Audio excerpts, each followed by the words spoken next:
December 19th, 1944. The Belgian Ardennes lay smothered under a suffocating blanket of snow. The trees stood like black bayonets against a sky of frozen iron, their branches heavy with frost. Somewhere near Bastogne, Private First Class William Carter pressed his trembling hands against a steel helmet already glazed with ice. His breath came out in clouds, mingling with the exhaust of Sherman tanks idling in the white silence. In front of him, the muffled growl of German engines was rising from the woods, a sound deep and metallic, like thunder rolling underground. Carter was 22, from Kansas. His mother, Helen Carter, had waved goodbye to him at a small train station the previous spring, clutching a folded flag she'd received when her husband was lost at Anzio. Now her only son faced the most feared war machines on earth, the Panzer divisions of the Wehrmacht, commanded by veterans who had crushed France, stormed across the steppes, and burned their names into the history of mechanized warfare. The American lines in the Ardennes were thin, overstretched, and unprepared. The Germans had chosen their moment well. From the fog-shrouded forests, entire armored columns began to emerge like steel beasts breaking free from a nightmare. Tiger IIs, their 88mm guns gleaming through mist. Panthers, low and sleek, crawling forward under camouflage nets. Behind them came half-tracks and infantry in white smocks, their rifles ready, their breath vanishing into the cold. It was the beginning of the Battle of the Bulge, Hitler's desperate counteroffensive to split the Allied front and seize the port of Antwerp. Radio operators shouted into static. "Command, we're seeing movement, hundreds of them." But lines crackled, jammed, and died. The snow swallowed the sound of approaching treads until the first shells began to fall. Explosions tore through the valley, shaking the earth. Trees shattered, throwing splinters like daggers. The men of the 101st Airborne and the 10th Armored Division huddled in foxholes, clutching rifles slick with frost, their hearts pounding in rhythm with the thunder of distant artillery. Back home, Helen Carter read every dispatch that appeared in the newspaper. She didn't know her son was now part of the desperate American stand around Bastogne, a town soon to be surrounded by more than 45,000 German troops. The Panzers cut through the front like blades, their tracks grinding over snow and flesh alike.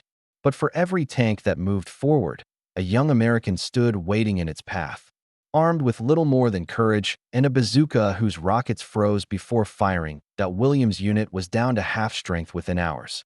He could see the silhouettes of the tanks cresting a ridge, a line of steel beasts backlit by the burning horizon. Each cannon flash turned the snow red. "Hold the line," his sergeant yelled. Men fired blindly, the sound of rifles and machine guns lost beneath the roar of German armor. A Sherman beside William exploded, throwing him to the ground. He scrambled to his feet, dazed, his ears ringing, the snow beneath him littered with fragments of his comrades. For a moment, silence fell. Then came the grinding approach of a Tiger II, its turret swinging slowly toward him. The barrel was wide enough to swallow a man whole. William raised his launcher, fired, and the rocket struck the side of the beast, but it only scratched the paint. The tank turned its gun toward him. He dived behind a wrecked jeep as the shell detonated, flipping it over. Snow and shrapnel filled the air. When the smoke cleared, the Tiger was gone, moving deeper into the town. William rose, clutching his rifle, teeth clenched, following the monster into the Inferno.I in Bastogne. Civilians huddled in basements as bombs shook the ground. The streets were littered with burned-out trucks, broken glass, and the echoes of boots running from one barricade to the next. The Americans were trapped, no supplies, no reinforcements, and temperatures dropping below freezing. Yet they refused to yield. Commanders sent a single-word reply to the German demand for surrender. Nuts. Inside that defiance lay the same unyielding spirit that had carried Helen's husband through Italy, and now her son through Belgium. The sky never truly brightened that week. It stayed the color of gunmetal. Planes couldn't fly. The fog was too thick. The ground trembled constantly under artillery. Soldiers moved like ghosts through the ruins, their faces hollow from exhaustion. Food rations froze solid in their packs. Helmets turned to ice. Still, they held their positions, watching the Panzers search for weak points. Every night, the same whisper passed through the trenches. "They're coming again." One dawn, the horizon lit up with orange flashes. The German 2nd Panzer Division was advancing in full strength, supported by elite SS tank crews who had sworn oaths never to retreat. Their formation rolled forward with mechanical precision, tracks clattering like drums of war. The Americans answered with everything they had: artillery, anti-tank guns, and even abandoned German weapons scavenged from the battlefield. A lone M4 Sherman charged ahead to block a crossroads, its commander shouting orders through the smoke. The tank was hit once, twice, but it kept firing until its gun jammed and flames burst through the turret. William ran toward the wreck, bullets snapping past his head. He could hear the metallic scream of treads and the whine of ricochets. The snow was no longer white. It was smeared with oil and blood. In the chaos, he saw two medics trying to drag a wounded man to cover. He joined them, hauling the soldier's limp body through the mud as shells burst around them. A nearby explosion lifted them off their feet and threw them into a crater. William opened his eyes to find the medic beside him gone, replaced by nothing but red mist. He didn't cry. There was no time left for that. He crawled out, wiped the grime from his face, and saw the German tanks withdrawing. Air support had finally broken through the clouds. P-47 Thunderbolts screamed overhead, unleashing rockets into the enemy column. Flames rose hundreds of feet high. The snow melted under the heat, turning to black slush. The Americans cheered hoarsely. Their voices cracked from days without rest. That night, William sat beside a ruined wall, staring at the horizon where the smoke still glowed. In his pocket was a photograph, his mother in her Sunday dress, standing beside a mailbox. Her handwriting on the back read, "Come home safe, my boy. The world's already taken enough from us." He folded it carefully, tucked it back, and closed his eyes to the sound of distant engines. Somewhere out there, the Panzers were regrouping. They were not done yet in a farmhouse miles away. A German officer studied his map by candlelight. His men were exhausted, their tanks short on fuel, and their radios filled with static. He wondered how the Americans kept fighting with such stubbornness, such raw defiance. The answer, he suspected, was not written in any manual. It was something deeper, something born far from the battlefield, in homes like the one where Helen Carter waited for a letter that might never come. The snow kept falling. The war pressed on, and as the frozen forests echoed with the grinding of steel, William Carter's fate, and the fate of every son sent to face the Panzers, hung in the balance. At dawn on December 20th, 1944, the fog over Bastogne began to lift, unveiling a battlefield scarred by craters and frozen corpses. The once white fields were now streaked with ash, the air thick with the acrid scent of fuel and cordite. The German Panzer divisions had pushed hard, but their advance was stalling, something they could not yet explain. Commanders barked through radios that crackled with interference, their maps smudged with soot and blood. They believed the Americans were beaten. But beneath the snow, an invisible network was beginning to pulse with life. The Americans had discovered their hidden edge, not a new gun nor a secret weapon, but a web of communication so fast and flexible that it turned chaos into coordination. Field radios, engineered by Signal Corps specialists and built by companies like Motorola and SCR, were the true lifeline of the encircled forces. The SCR 300, a 35-pound backpack radio nicknamed the walkie-talkie, could transmit across 3 miles of dense forest, even through static and bombardment. Its crystals were tuned in field workshops by engineers who'd learned to fix circuits with frozen fingers. It was this flow of information, not sheer firepower, that began to turn the tide. German intelligence had believed American units to be isolated and blind. They were wrong. Every squad that survived could call artillery within minutes, triangulating enemy armor with coordinates relayed across overlapping channels. Even the weathered tanks of the 10th Armored Division had radios linked to infantry patrols. Orders moved faster than ever before, short, clipped messages passing through snow and smoke like sparks through wire. Target bearing 210, fire for effect. Minutes later, German positions vanished under barges that seemed too precise to be coincidence. Inside a command post dug into a farmhouse cellar, Captain Leonard Hart of the 101st Airborne leaned over a flickering radio set.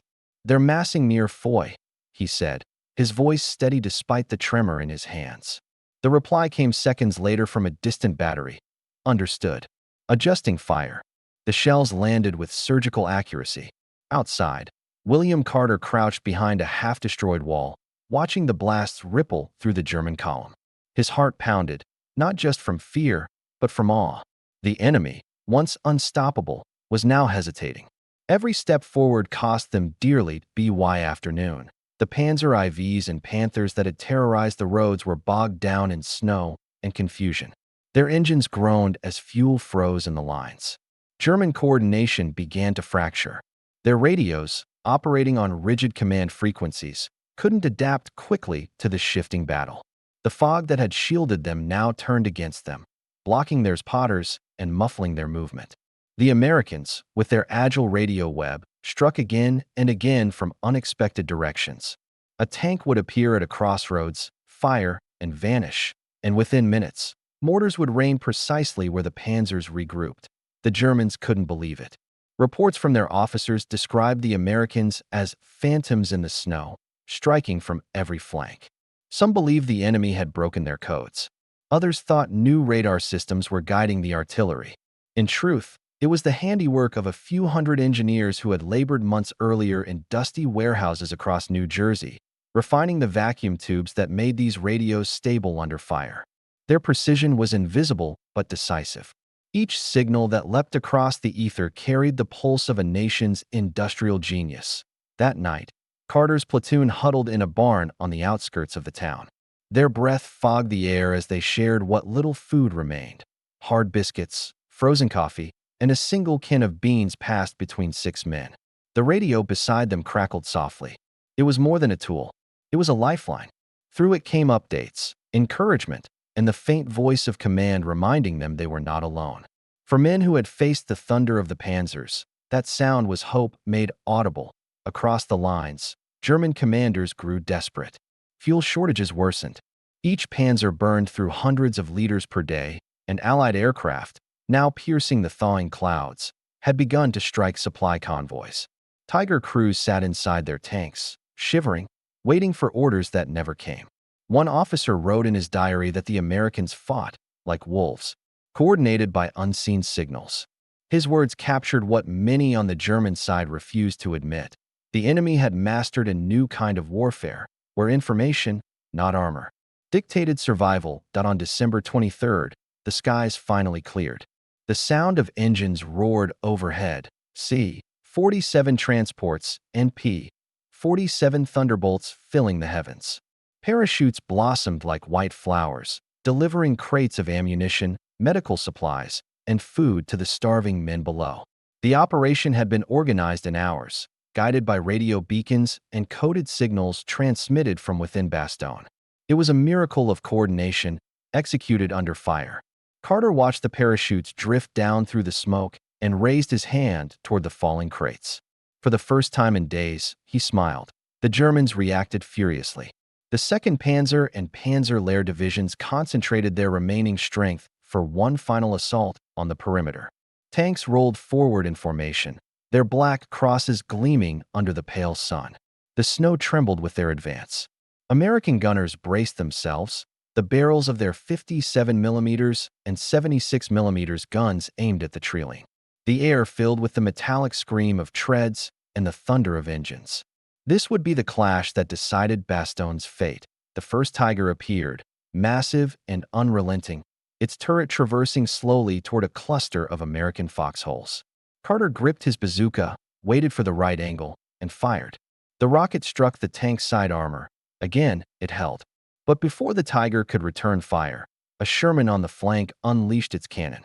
The round hit the weak rear plating. Flames erupted through the engine deck, black smoke billowing into the sky. Cheers rose from the trenches, but more tanks were coming. The air was thick with the whistle of shells and the crunch of metal on ice. In the chaos, artillery from nearby batteries answered the radio's call. Shells whistled overhead, landing squarely on the advancing columns. The precision was uncanny, each strike cutting through the formation as if guided by invisible hands. The Germans faltered, their assault broken. Officers shouted through static-filled channels that no longer reached headquarters. Some tanks turned back. Others burned where they stood. When night fell, the battlefield was silent except for the crackle of flames.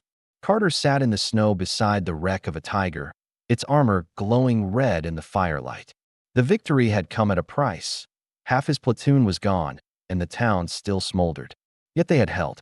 He looked up at the stars breaking through the clouds, thinking of home, of his mother's voice reading prayers by lamplight. Somewhere beyond that dark sky, the world still waited to be saved. The next morning, word spread through the ranks. The Panzers were in full retreat. Patton's Third Army was on the move, breaking through from the south to relieve Bastogne. Soldiers wept openly, their exhaustion giving way to disbelief. The battle that had begun with hopelessness was ending in triumph. The radios buzzed with messages of relief and victory, signals that carried not just orders, but life itself. For the Germans, it was a crushing realization. Their best armored divisions, once the pride of the Reich, had been blunted by an enemy they thought inferior.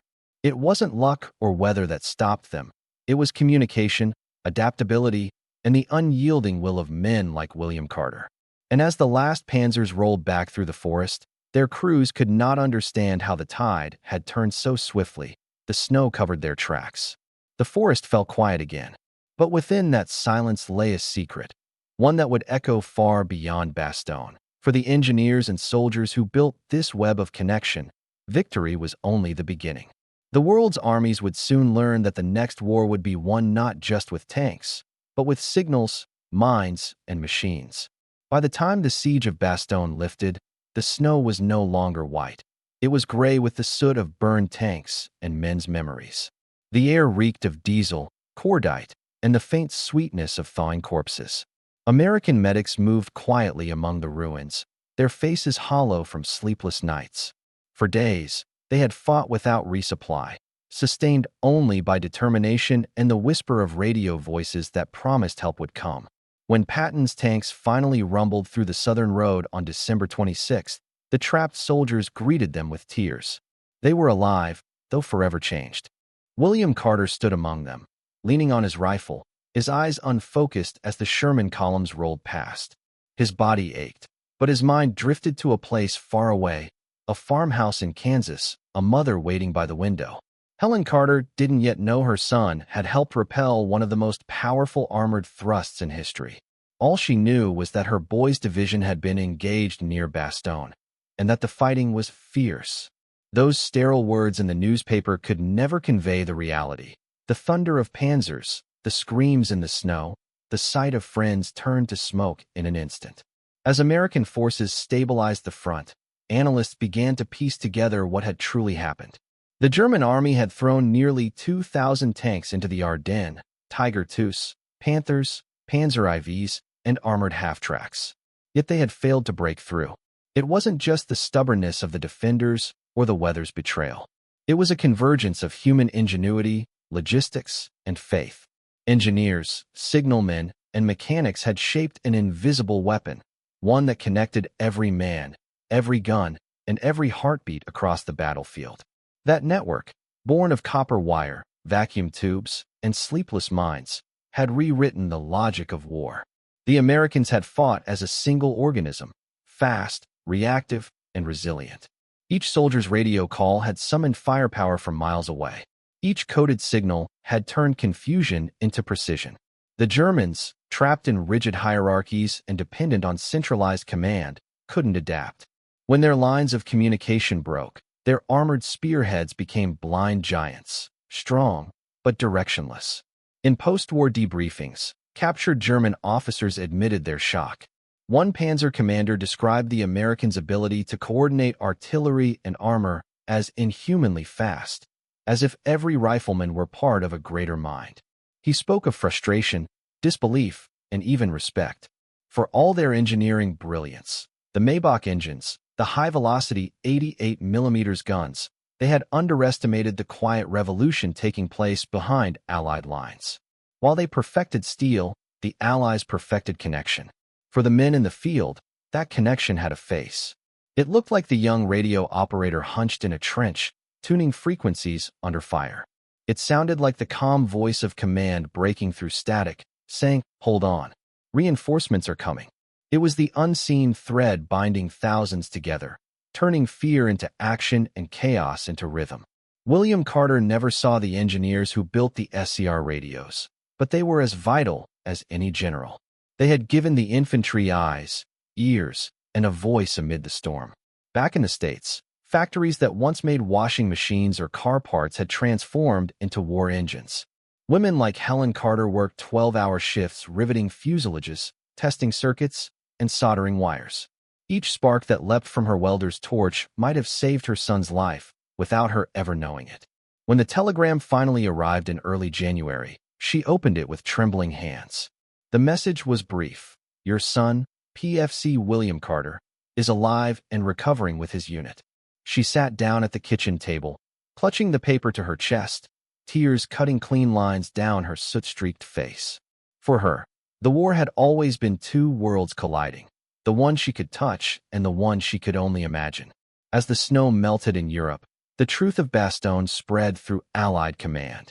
The defense had not only blunted Hitler's last gamble, but also proved a new doctrine.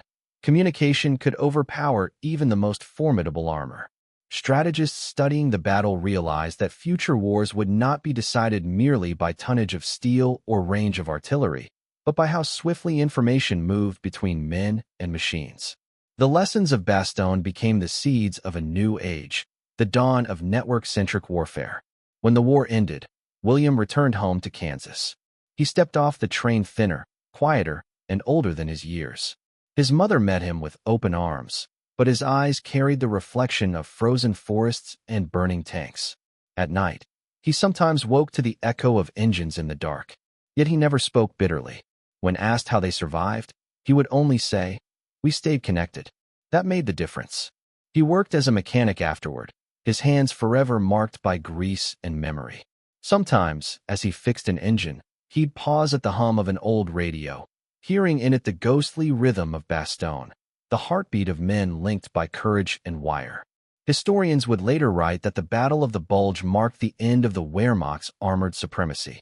The Panzers, once symbols of invincibility, became relics of an outdated creed, machines that relied on fear and brute force in a world now ruled by information and adaptability. The Germans had fought with precision and pride, but their lines of command were brittle. The Americans, though battered and bloodied, had learned to improvise, to trust the invisible signal that bound them. The tide of war had shifted from engines to frequencies. In military academies, instructors dissected the events of Bastogne not just as a victory of arms, but as a turning point in doctrine. They traced a line from those snowy fields to the satellite networks and digital systems of later generations.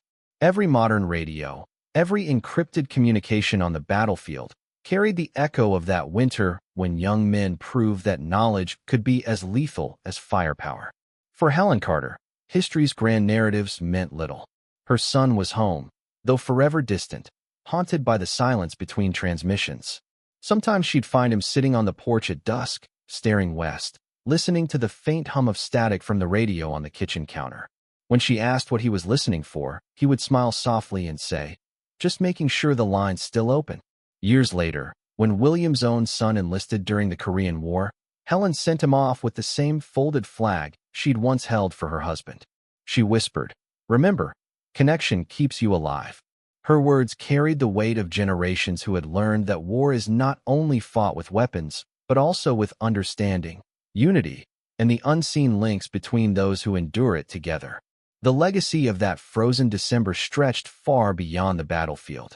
The men who fought at Bastogne had shown that courage without communication is chaos, but communication, fused with courage, becomes destiny.